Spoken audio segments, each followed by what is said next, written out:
Okay, I'm trying to share stuff that I think is real world applications.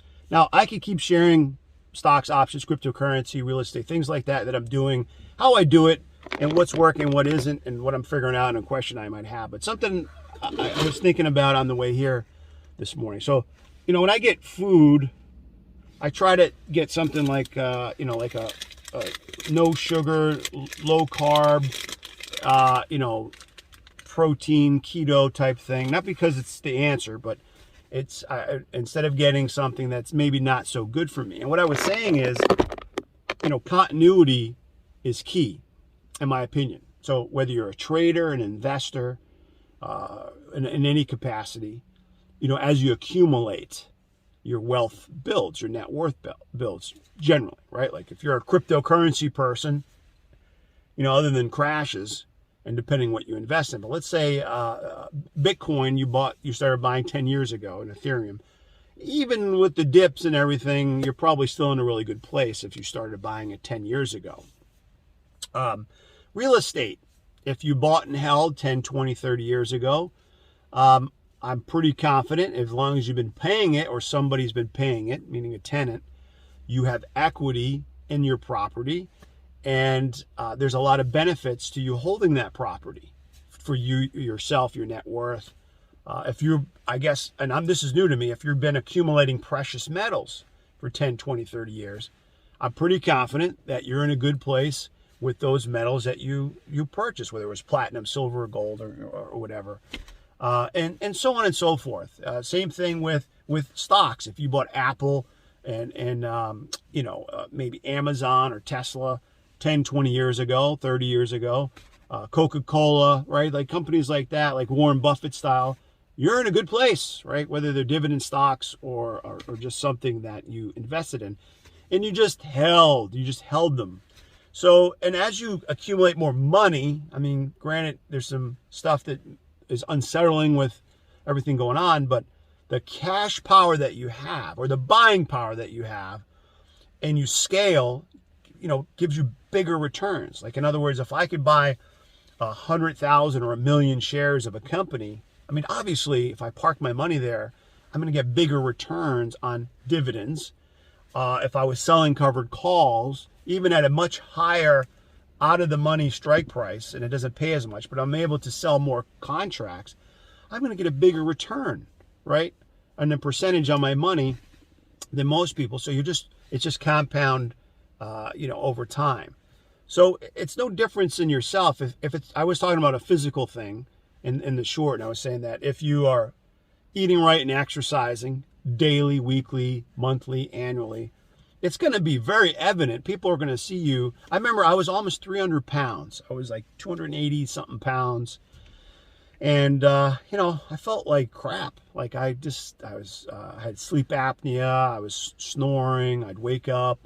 I was wheezing. I was coughing all the time. I was a smoker.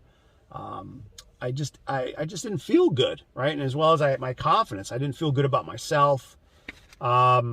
I was just depressed, had a lot of stress, like just a combination of things. And I'm not saying being heavy is makes you less of a person. It just, for me, it was like, I didn't like being that heavy. I mean, a good weight for me is probably 180, 190, right? And I'm not there. I'm probably 210 to 215 as I do this video.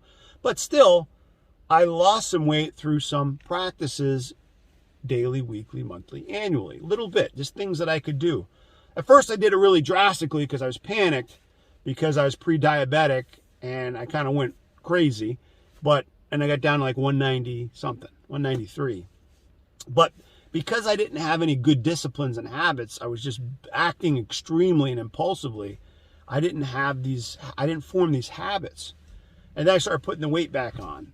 So I had to kind of make a change where I'm like, okay, what can I do consistently over time and just kind of battle my weight down? I'm giving you an example where I can do some daily, weekly, monthly practices that I could stick to. And that was like drinking less soda, not eating bread or not as much bread, and certain types of bread, not eating pasta, rice, starchy stuff, high carbohydrate type of things, and eating, like no sugar or less sugar, right? Because I'm not perfect. I still have a cookie or something, here and there, and a cheesecake or some type of dessert, but it's 85% less than what I had been previously doing. And as a result of doing that daily, weekly, monthly, annually, I started to see a continuity of evidence of those actions. And I lost some weight. I have more energy. I felt better, right? I had more confidence. I could see some progress, and people would give me a compliment like, hey, you lost some weight, or hey, you look good, or hey, what do you do? Like, they would just say it because they knew what I was and versus what I am today. And I'm still not arrived, and I might never arrive, but at least I'm going in that direction. That's all. I'm not trying to achieve perfection. I'm just like, I don't like this direction. I want to go in that direction. I don't want to be that guy. It's just the same thing mentally and emotionally. If you are not, if you feel something, right, and I say this to my kids, especially to my little kids, or any young person, you might feel some emotion. It could be anger, bitterness, jealousy, rage, all right? It could be depression, sadness, whatever. I mean, you're going to feel these things. You're a human being. But we don't want to just act on every emotion that we feel. We have to think clearly. And sometimes you're going to deal with those emotions. And sometimes people deal with those emotions badly. Now, I never did this, but some people cut themselves. Some people, now I've done this. I used to punch walls. I've broken my hand. If I start broken. I broke my hand many times punching walls. One time I hit a stud in the wall and I broke, my knuckle. You can still see it's gone, right? Like just being dumb because I was just so angry when I was young, when I was a teenager, and I just had all this anger, and that's how that's how I used to release the anger.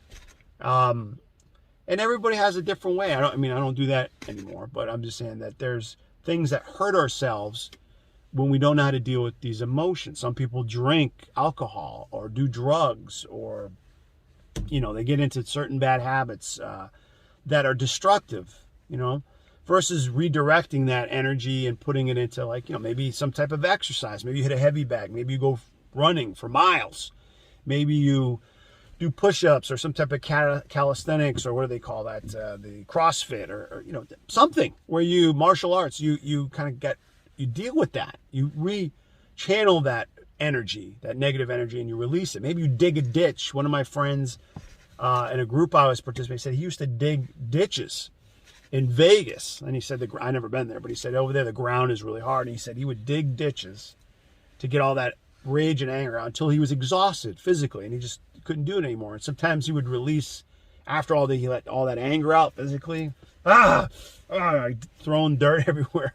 He said he used to start to bawl and cry and let it out. So there's certain things that you might have to do to deal with it, that emotion, those emotions. But screaming at your parents, screaming at your peers, to your customers, your bosses, it's not going to end well. It's not going to get you good results. Or doing stuff physically to yourself, cutting yourself, or doing things. I've seen some people they pick at themselves, right? Because they're nervous and they have this anxiety. And they're just trying to deal with it, right? It's something that is causing them anxiety and worry and fear. And none of that stuff is good for you physically or mentally. And, I could go on and on about that. I'm just sharing that these are things that you're going to say, okay, well, what do I do? Now, if you can find something positive to release those emotions, then it's going to be evident in your character, because a lot of people might not know that you've dealt with that. Like, if I get mad, I go for a walk. I go for a ride in my car. I'll yell at my steering wheel. I'll do something to acknowledge the emotion, but I want to do that with people I work with. I don't want to yell at them. I don't want to yell at a customer, right? An employee. I don't want to, yell at my children in anger, right? Like it's not the right thing to do. You go deal with that as a man or a woman, or a young man or a young woman, and then you carry yourself with confidence, right, and a clear head, and be rational and think. For me, I'm like, is this a good representation of what I want? And for me, being a Christian, there's a different thing, because if you're a Christian or if you're in any faith, people are watching you. They're looking for you to mess up, right? And I mess up all the time. So I'm always, like, man, God help me, with my thought and my mouth, my big mouth and things that I do, because I don't want to be a bad brand ambassador. But, that's a different topic. So, but if you read the Bible, if you're a spiritual person or a person of faith, you might read. For me, I read the Bible. I believe that the Bible is God's word. And if I read the word and God is real, which I believe, then the Spirit will speak to me and do something inside me that I can't do on my own. And through prayer, and these type of things, and fellowship with other Christians, then hopefully there'll be a change. I'm not trying to win anybody's approval. These are things that I do the best I can do, but actively to try to make improvements. So whether it's financial, physical, emotional, spiritual, like whatever those things, if you do a little bit daily, weekly, annually, you're going to get results. If you do nothing, you're going to get the same results or degress instead of progress. You're going to go in the direction that maybe you don't want to. Maybe you don't want to go in whatever that direction is. But if you don't take action, it's like you're going to get that downward trend, that slide into that person maybe you don't want to be. So that's what I find, that if I take action, I get positive results, right? Just a little bit every week, every day, every month, every year. And I look back and I measure and I'm like, wow, I can see a difference. And hopefully my friends and family will maybe give me some validation, affirmation. I don't need it. It's just nice to hear it because I wasn't expecting it, but it's nice to get some acknowledgement. But at the end of the day, I got to look myself in the mirror and give an accountability to myself, right? And just say, am I doing my best? Can I do better? Is there room for improvement? Those type of things. All right, so that's my share of the day. I know it's not going to help you in which stocks to trade, but that's what I'm thinking about this morning. Okay, I'll see you guys next time. Have a great day.